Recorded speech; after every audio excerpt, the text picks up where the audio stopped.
Dear students, in this lecture, we are going to cover the biography of the fifth Mughal emperor, Shah Jahan. So, I hope that you are already familiar with who Shah Jahan is. As you can see this painting, so Shah Jahan is the emperor who built Taj Mahal. So, he is actually famous world over because he has built one of the seven wonders of the world, which is Taj Mahal. So today we are going to look at his life. So let's see what kind of a ruler was he, how did he become emperor, and what all did he contributed to Indian history. So let's begin his life story of his life. So Shah Jahan's original name, or you can say the name given at the time of the birth, was Muhammad Khurram. So you will hear this name again and again, and many times in question papers also, instead of Shah Jahan, you will see the use of the term Prince Khurram. So Shah Jahan is the name after he became the emperor. Before that, he was known as Khurram. So he was born in 1592 AD, and he is more famously known as Shah Jahan. So in Persian, the meaning of Shah Jahan is king of the world, and he was the fifth Mughal emperor. So he was born in Lahore. Now please remember this fact that the capitals of, or the capital city of Mughal was actually Agra, but in 1585 Akbar had shifted the capital from Agra to Lahore. Why? Because same reason, Lahore was under attack, under threat. So during that time, or you can say in 1592, the Mughals were not living in Agra, they were living in Lahore, and it was in Lahore that Khurram was born. So he came back to Agra only when his grandfather Akbar shifted back to Agra in 1598 AD. Shah Jahan was one of the four sons of the Mughal Emperor Jahangir. So who was Jahangir? Jahangir was the fourth Mughal Emperor, and Jahangir was Akbar's son, and Shah Jahan is Jahangir's son. So how is Akbar related to Shah Jahan? So Akbar is actually Shah Jahan's grandfather.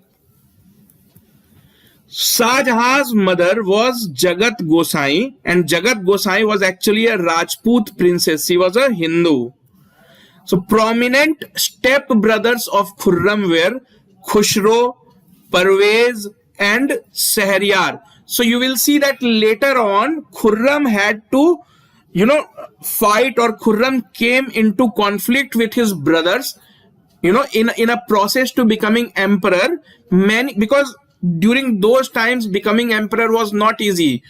Kings had so many sons, so all these sons used to fight among themselves to become the next emperor. So same happened with Khurram as well. So these are the names of his brothers. So when we say brothers, they also mean contenders to the throne. Not only Khurram, these three brothers were also planning to take over the throne.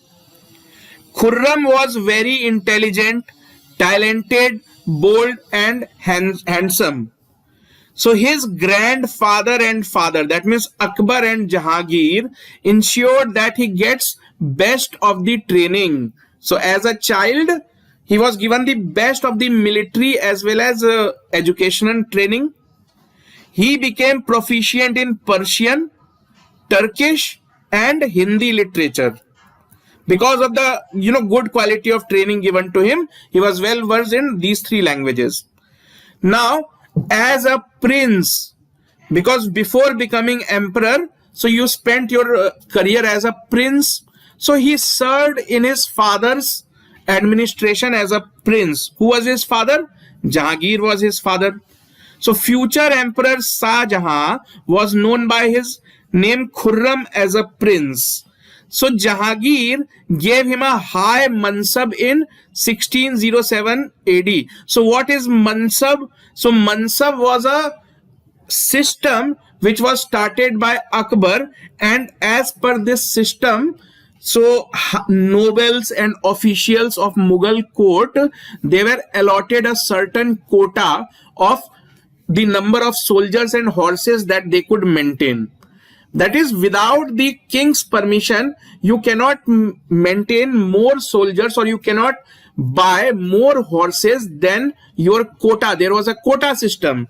So Jahangir gave his son a high mansab. That means he allowed his son to maintain a large army and to maintain large number of horses. An year ago, Khurram had helped his father Jahangir to suppress a revolt led by his own stepbrother Khusro Mirza. So Khurram had so many stepbrothers. One of them was Khusro Mirza. So Jahangir became emperor in just after Akbar's death. So he became emperor in 1606 AD. But immediately after Jahangir's coming to throne, his own son, that means Khurram's stepbrother Khusro Mirza, had revolted against his own father. So Khurram had helped Jahangir to suppress this revolt, and because of this, Jahangir was very, he became very impressed with Khurram. Now understand something. So both Khusro and Khurram are sons of Jahangir. So one son revolts, the other son helps his father. So when Khusro Mirza was captured, Jahangir handed him over to Khurram. He told him that you decide what you want to do with your brother. So Khurram then imprisoned Khusro Mirza in prison. He put him in prison after blinding him. So Khusro Mirza was caught, he was blinded, and he was put in prison. And Khurram, or you can say Shah Jahan, was his caretaker. He used to put him under house arrest so that he cannot revolt again. But 16 years later, that is in 1622, Khurram was very ambitious. He thought that if I allow Khusro Mirza to live, he may again revolt. So ultimately, after 16 years, he finally put Khusro Mirza to death. Why? Because he knew that he is my brother and people like him. So if I want to become the emperor, I should eliminate all the other, you can say, available options to Jahangir, because all are Jahangir's son. So who knows who might become the next emperor. So Khurram was very ambitious, so he finally got Khusro Mirza murdered. In 1608, Khurram was appointed as the governor of Prince of Hisar Firoza. So where is this Hisar Firoza? This is you can say, a small kingdom in Haryana. So he was appointed the governor by his father Jahangir, and this province or this small kingdom was usually given to that son whom the emperor wanted to become the next emperor. So by allotting Hisar Firoza to Khurram, Jahangir had made it very clear that this son of mine, that is, I want Khurram to become the next emperor. So Khurram first rose to prominence when he successfully led the Mughal campaign against Mewar in 1614 AD. So Khurram forced Amar Singh, who was the son of Maharana Pratap, to surrender and accept the Mughal lordship. Now please understand, during the time of Akbar, so Akbar and Maharana Pratap had a long-lasting rivalry. Even a very major battle was fought, which is known as Battle of Haldi Ghati. So Akbar and Maharana Pratap were enemies. So this rivalry continued for a long time. Now Khurram is Akbar's grandson. Amar Singh is Maharana Pratap's son. So the rivalry still continued. But finally, Khurram managed to defeat Amar Singh and forced him to accept the Mughal overlordship. That is, now Mewar was ready to pay taxes to the Mughals. In 1617, his father sent him to Deccan. Deccan means South India, to crush a rebellion of Lodi princes. Khurram was successful and his father Jahangir gave him the title Shah Jahan. So up till now, he was known as Prince Khurram. But when he successfully defeated the Lodi princes of the Deccan of South India in 1617, Jahangir was too happy. He was very much impressed and he had already made up his mind that after me, I will make Khurram as the next emperor. So now he gives Khurram a new title of Shah Jahan. So this title was given by his own father. And by now, he had made it very clear that Prince Khurram, who is now known as Shah Jahan, was to become the next emperor. So though Khurram's father was supporting him, that means Jahangir was supporting him, but it was not very easy for him to become the next emperor. So there is a very major event of Shah Jahan's life. So when he was still a prince, so he came into conflict with his stepmother Noor Jahan. So what is this story all about? Let's see. In 1611 AD, Jahangir had married a very beautiful widow known as Noor Jahan. So this Noor Jahan, you can say Jahangir was madly in love with Noor Jahan, and he had given full freedom to Noor Jahan. In fact, Noor Jahan also used to take some decisions on behalf of emperor. That means there are certain days when emperor was not feeling well, then Noor Jahan used to attend the court. She was behaving like an emperor. That means she was really powerful, almost as powerful as Jahangir. And Noor Jahan had a brother whose name was Ashraf Khan. So these both brothers and sister wanted that somebody of their own, of their choice, should become the next Mughal ruler. So Noor Jahan was already controlling the mind of Jahangir. Now her brother Asaf Khan also came into competition. So Noor Jahan and Asaf Khan both started plotting, both started making their own conspiracies that how can they ensure that somebody of their own choice becomes the next Mughal ruler. It doesn't mean that brother and sister were together. They were actually against each other. Both had their own plans. So let us see. To further this conspiracy, Noor Jahan married her daughter to Jahangir's youngest son, Shahryar. So Noor Jahan knew that only Jahangir's son could become the emperor. So what she did, she already had a daughter because she was a widow when she married Jahangir. So she was a mother already. So she marries her daughter to Jahangir's youngest son, Shahryar. So she was hoping that one day Shahryar will become the emperor. That's why. Ashraf Khan means Noor Jahan's brother. He also married his daughter Arjumand Bano Begum to Prince Khurram. So they knew that only Jahangir's son could become the emperor. That's why Noor Jahan also married her daughter to Shahryar, and same thing was done by Asaf Khan. He also married his daughter, whose name was Arjumand Bano Begum, to Prince Khurram.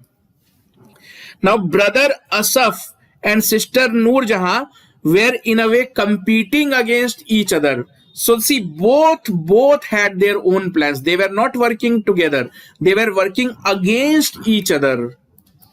So once when Kandahar was under attack by Persian forces, so what is Kandahar? So it was a province in Afghanistan. So Kandahar was under attack by Persian forces. So Noor Jahan ordered Prince Khurram to go to Kandahar. Why? Because Noor Jahan used to take decisions. So that's why she orders Khurram that you go to Kandahar and suppress the revolt.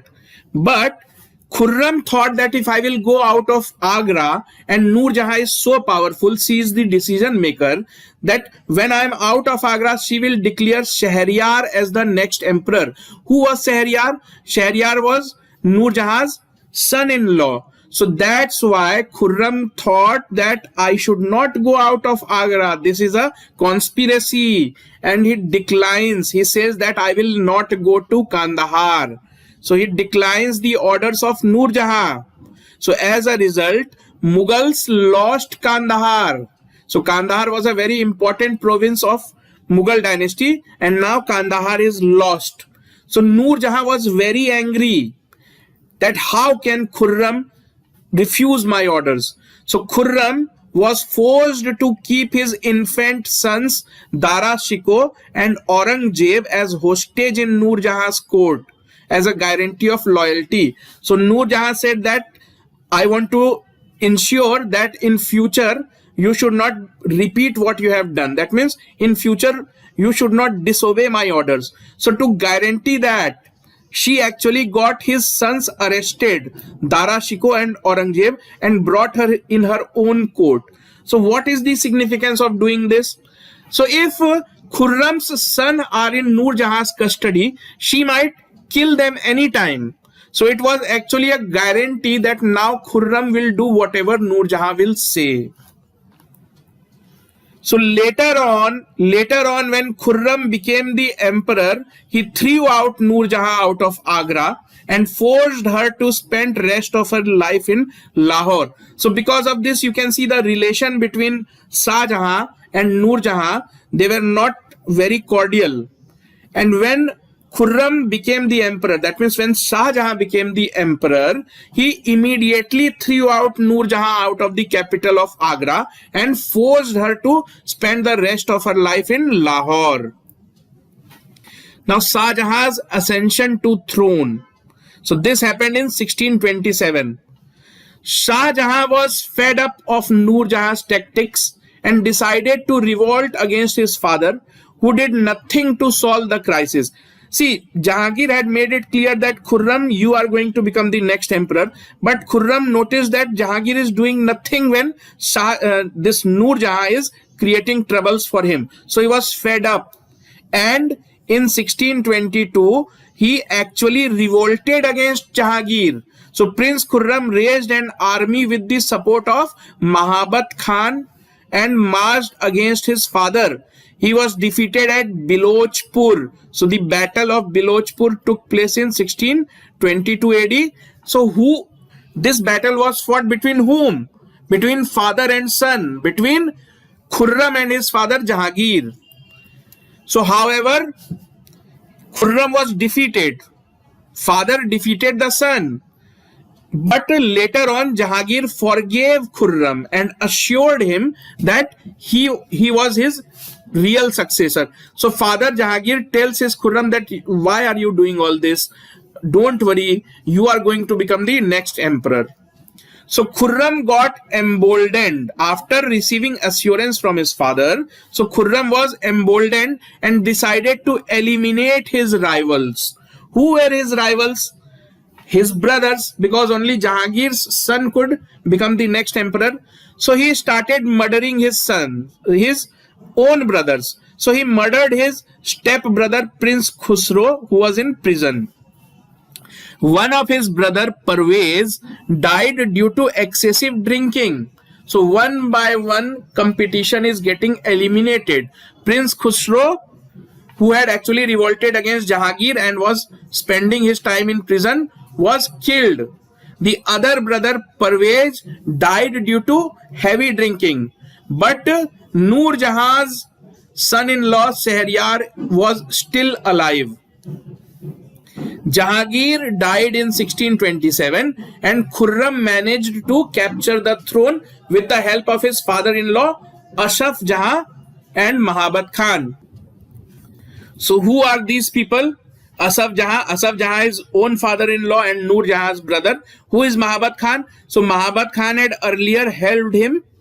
You can remember Battle of Bilochpur. So after becoming the emperor, Shah Jahan took revenge. So Shah Jahan immediately killed his own brother Shahryar. So Shahryar was also Noor Jahan's son-in-law. So he kills his own brother, and Noor Jahan was kicked out of Agra and she fled to Lahore. So that way his revenge is complete.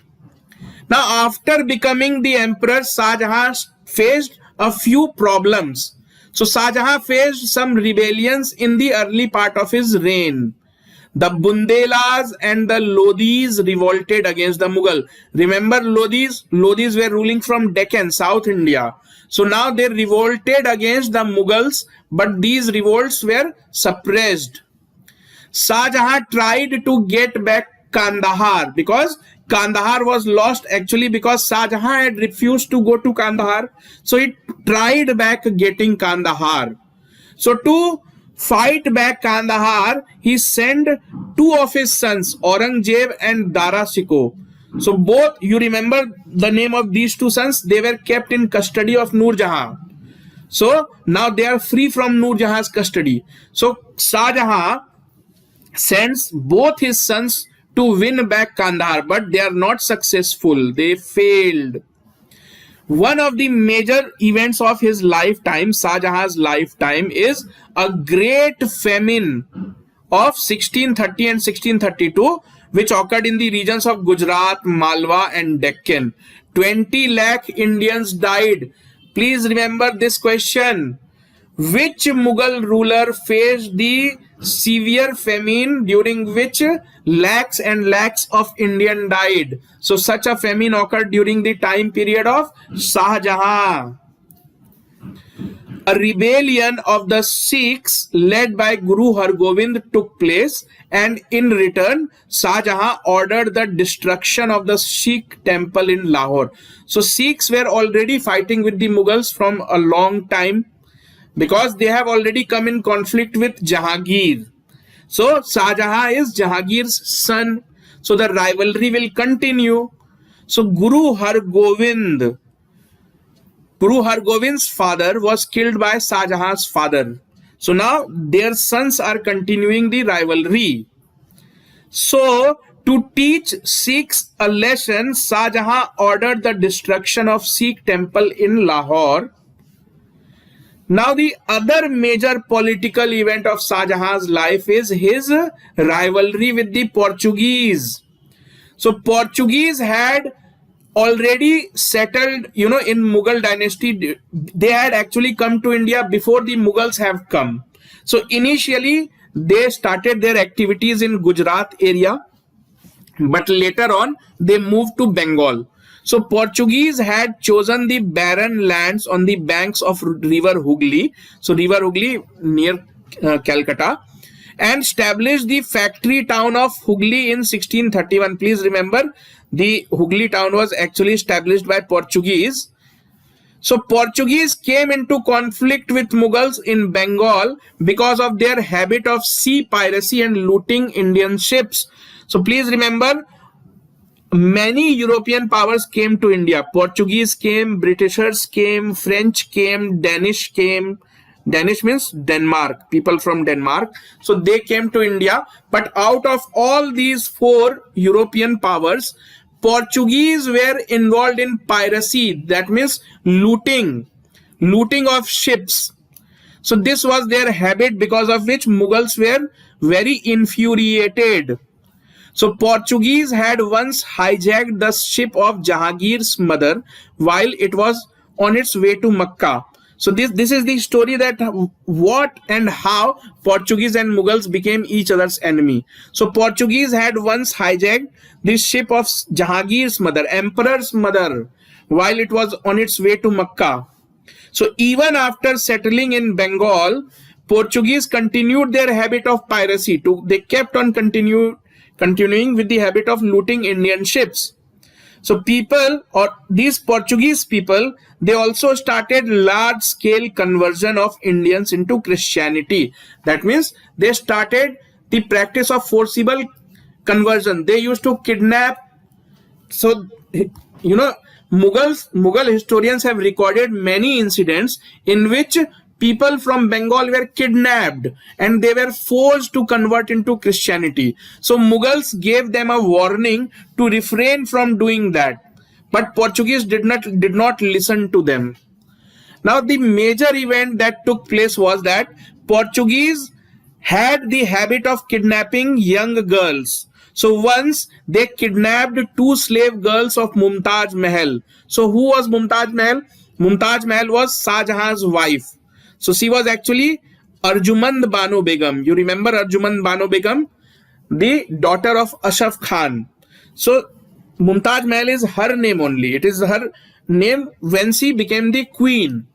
So what Portuguese did? Portuguese kidnapped two girls who were actually slaves of Mumtaz Mahal. So when this news reaches Shah Jahan, he lost his temper.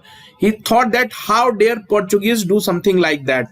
So in 1631, Qasim Khan, who was the governor of Bengal, was given the authority to teach a lesson to the Portuguese.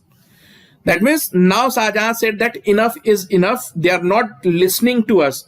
We have told them several times, but they simply don't listen. So now he orders his governor of Bengal that go and destroy the Portuguese. I don't want to see them in Bengal anymore. Finish them.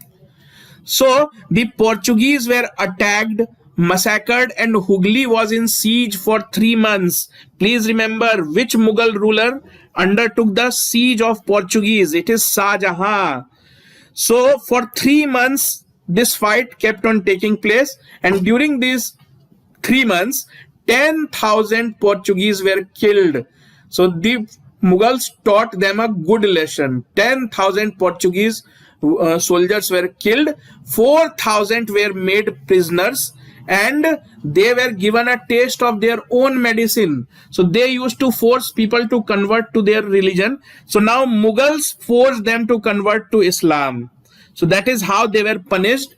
And please remember that after this conflict, that means after coming into conflict with Shah Jahan, the Portuguese power vanished from Bengal. That means Portuguese who were in India for last 150 years, their power suddenly came to an end because of the revenge taken by Shah Jahan. Now Shah Jahan's Deccan policy, Deccan means South India. So Akbar was successful in annexing parts of Malwa and Maharashtra. See, Mughals began their career from North India. Slowly and gradually they expanded into South India. So this expansion was started by actually Akbar, but he could not advance much into South India. So Akbar could capture only Malwa and Maharashtra. So Jahangir further went into South India, and Jahangir had tried to conquer Ahmednagar. So Ahmednagar is in Maharashtra, but he was not successful. That means Shah Jahan's grandfather and father, they were already tried, or they had tried when they were kings to enter into South India, but they were not very much successful. So Shah Jahan takes that policy forward. Shah Jahan conquered Daulatabad and Ahmednagar. So these two were towns in Maharashtra. So Shah Jahan is the first person in real terms to take Mughal dynasty to the south. Golconda and Bijapur surrendered without a fight. So all these were kingdoms of Deccan. To control South India, because now Shah Jahan had captured vast amounts of land in South India, his grandfather Akbar and his father Jahangir could not do that. So now he feels that he needs a governor to take care of territories of South India. So he appoints his son Aurangzeb as the governor of Deccan. So Aurangzeb is sent to South India. Aurangzeb is made the governor of Deccan. But very soon Aurangzeb left Deccan and became the governor of Gujarat. Why? Because Gujarat was more important province. Gujarat was the port. Gujarat had port capitals like Surat. There were many ports on the coasts of Gujarat. So Aurangzeb thought that it's better if I choose a more prominent territory. So he moved as a governor of Gujarat and his brother Dara Shikoh replaced him in Deccan. Dara Shikoh was his elder brother. So he went to Gujarat, and now Dara Shikoh is becoming the new governor of Deccan. So Aurangzeb became the governor of Deccan again. That means for the second time in 1653. Aurangzeb, that is after becoming the governor of Deccan for the second time. So now Aurangzeb wanted to impress his father Shah Jahan. So what he did for that? So now Aurangzeb wanted to get some victories in his own name. So now he was simply a prince. So he was working under his father Shah Jahan. So it was time now that brothers started making preparation to become the next emperor, because Shah Jahan was getting older now. So Aurangzeb thought that since I am the governor of Deccan, so let me attack the kingdoms of Deccan, let me win them. So if I win them, I will become more popular among the nobles and soldiers. So because of this, keeping this in mind, so Aurangzeb started annexing the kingdoms. So he wanted to attack Bijapur, Golconda, so all these kingdoms. So he attacks Golconda in 1656 and he was about to win that. But Shah Jahan sends a message to his son Aurangzeb that why are you involving yourself in an unnecessary battle? Why was this unnecessary? Because Golconda had already surrendered to the Mughals during Jahangir's time only, and they were paying tribute. So Shah Jahan says that what is the need to attack Golconda? Why are you doing these kind of things? So he asks Aurangzeb that stop the attack. Do not move any further. So in Golconda was about to fall in 1656 when the Emperor Shah Jahan asked him to stop the war. Aurangzeb accused his elder brother Dara Shikoh behind this political move. So Aurangzeb thought that it is not my father Shah Jahan, but it is actually Dara Shikoh who does not want me to become popular. That's why they do not want me to win kingdoms of Deccan. That's why they have asked me to stop.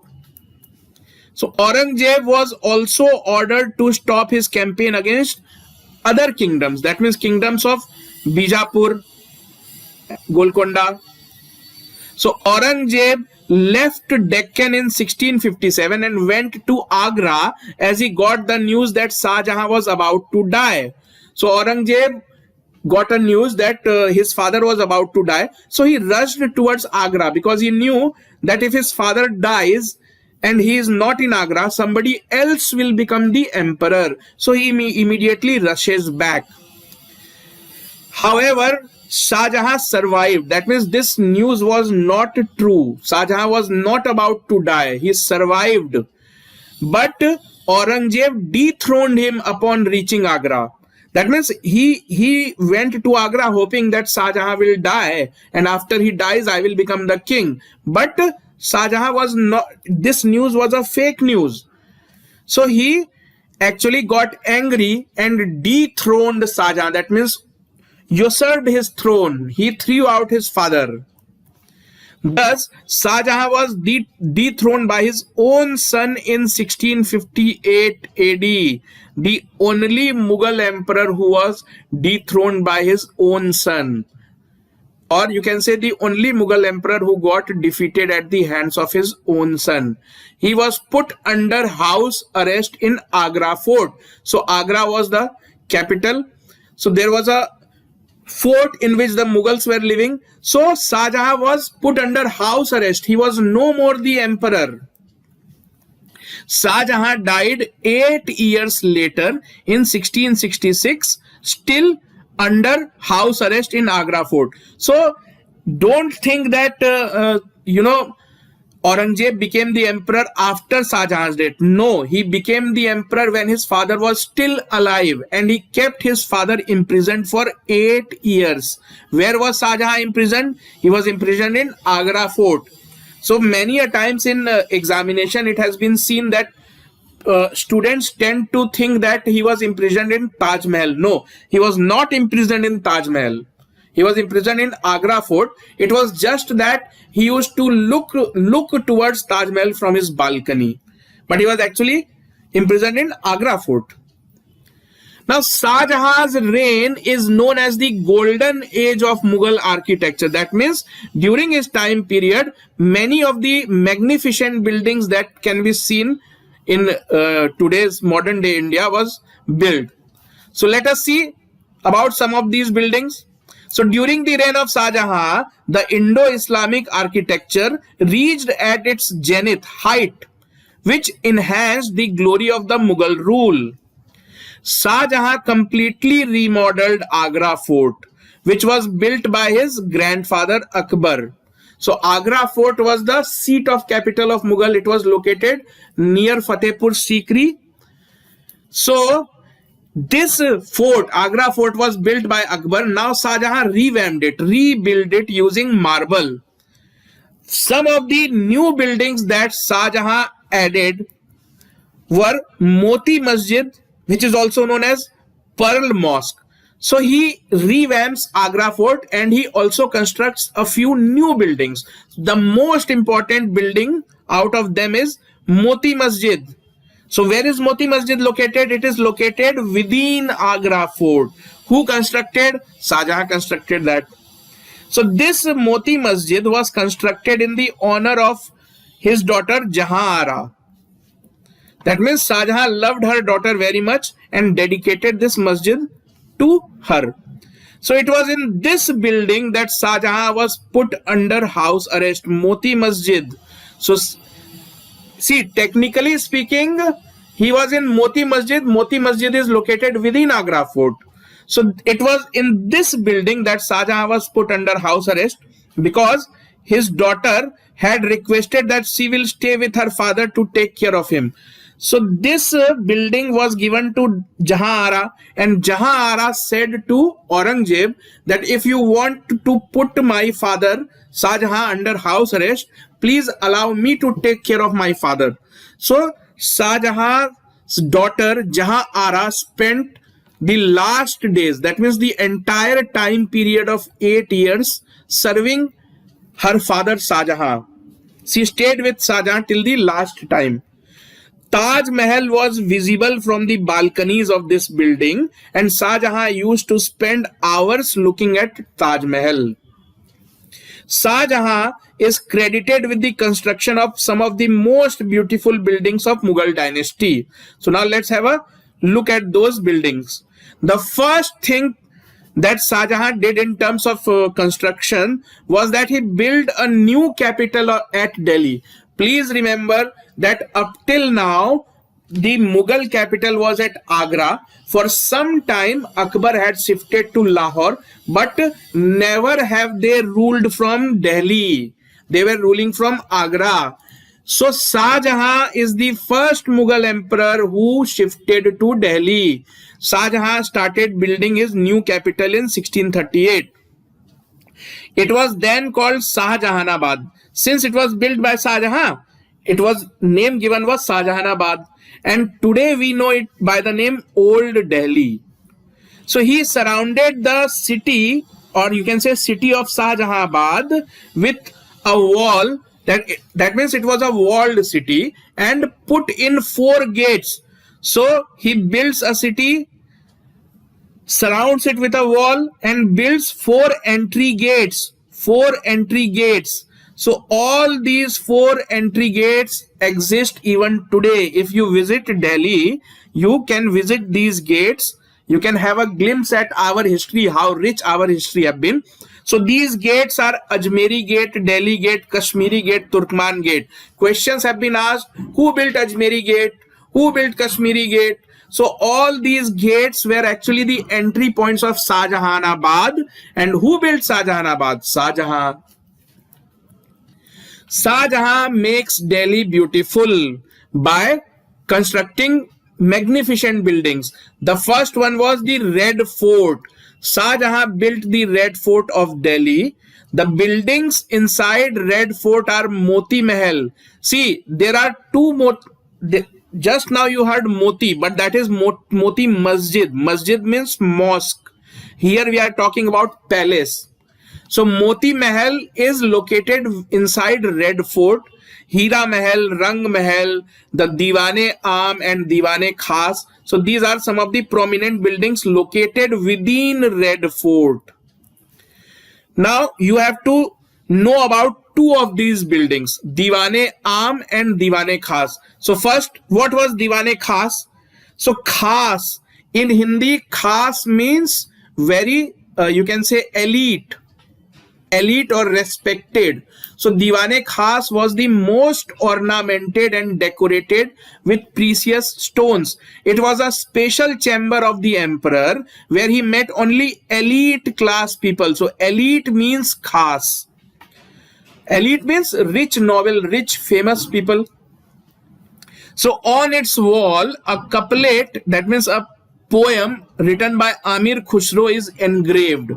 So that poem translated into English is, if there is a paradise on the earth, it is here, it is here, it is here. So this couplet is written in Diwane Khas. Who is the author of this couplet? Amir Khusro. Diwane Aam, on the other hand, was a hall where the emperor met the common masses. Aam means common. The next important building that Shah Jahan built was the Jama Masjid. The Jama or the Jam-e Masjid of Delhi is the another great creation of Shah Jahan. It is a structure of red sandstone. The next important construction was the Peacock Throne.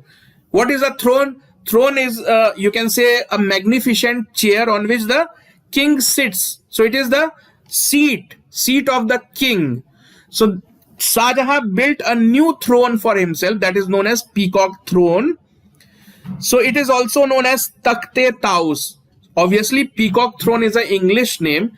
The Persian name was Takht-e-Taus. So this Peacock Throne was made up of 1 lakh tolas of gold. So enormous amount of gold was used to build this throne.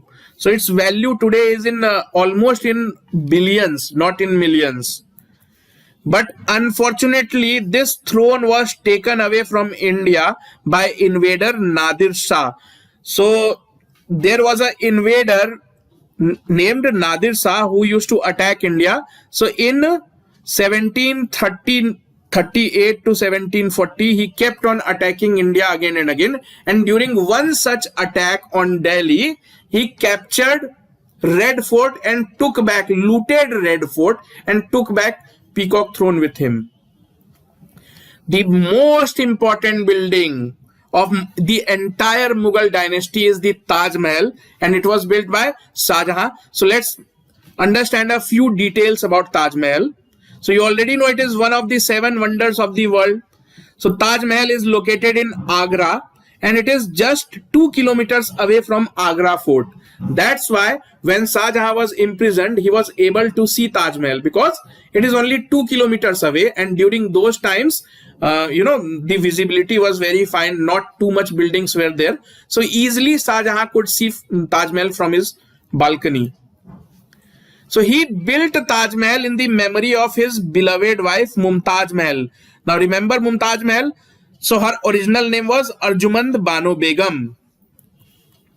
Mumtaz Mahal died in 1631 and Shah Jahan started constructing Taj Mahal in 1632. You don't have to remember these dates, but what is asked again and again that how many years did it take to construct Taj Mahal? 16 years.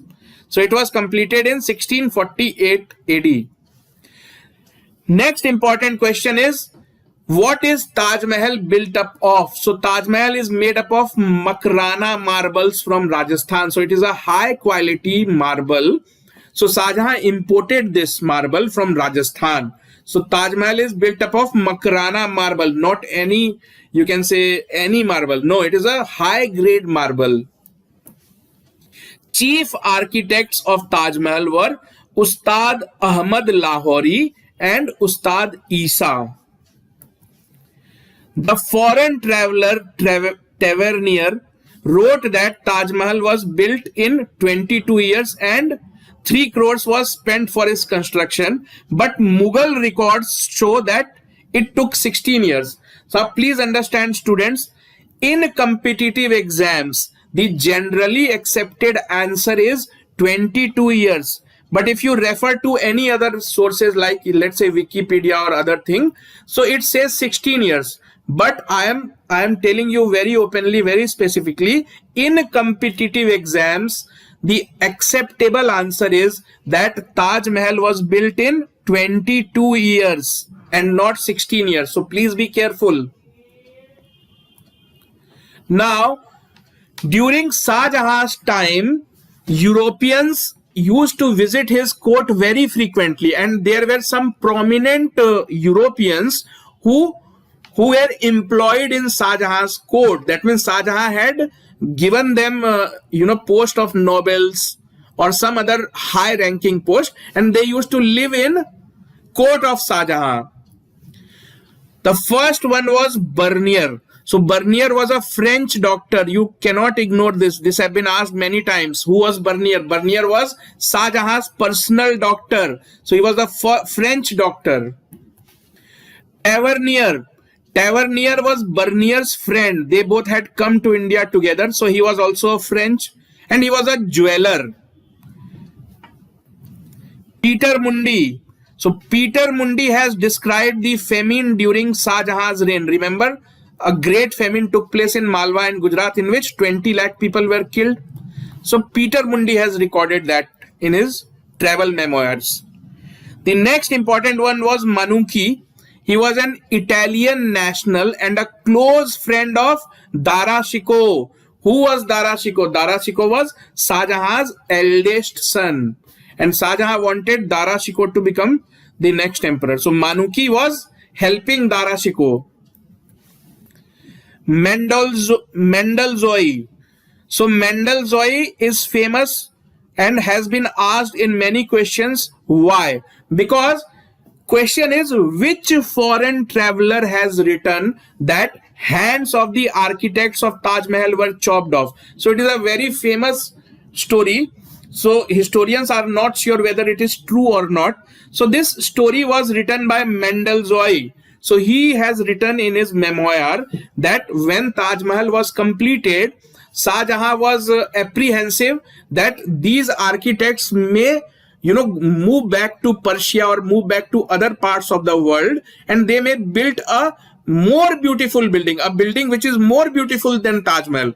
So because of this jealousy, he had chopped off their hands. So historians don't know whether this story is true or not, but question have been asked that which foreign traveler has written this story. So answer is Mendelzoe. Now let's see about the last days of Shah Jahan.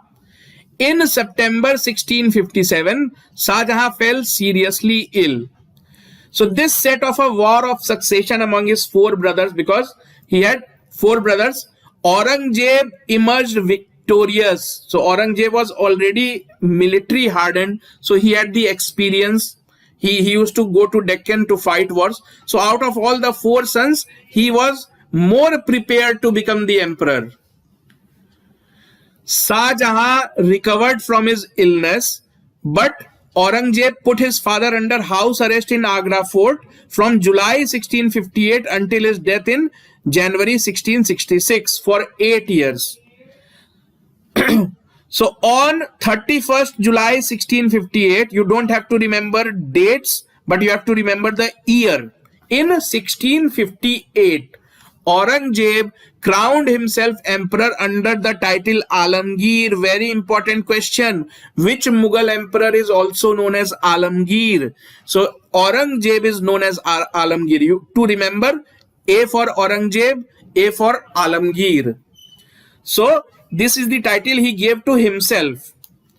Jahan Ara Begum, Mumtaz Mahal's first daughter, voluntarily shared his 8 years confinement and nursed him till his last breath. That means, as I already told you, Shah Jahan was imprisoned for 8 years. So during those 8 years, his daughter, eldest daughter Jahanara Begum, used to take care of Shahjahan. So they both were under house arrest. So on January 22nd, 1666, Shahjahan died, breathed his last. He was buried beside the tomb of his beloved wife Mumtaz Mahal. Both the tombs are located within Taj Mahal building. So as per his wish, because he loved his wife Mumtaz Mahal so much, and because of Mumtaz Mahal he had built the Taj Mahal, so his last wish was that I should be buried beside the tomb of my wife Mumtaz Mahal, and Aurangzeb respected his father's last wish, and both wife and husband's dead body or bodies are buried in the tomb within the Taj Mahal building. So that is how Shahjahan's life came to an end.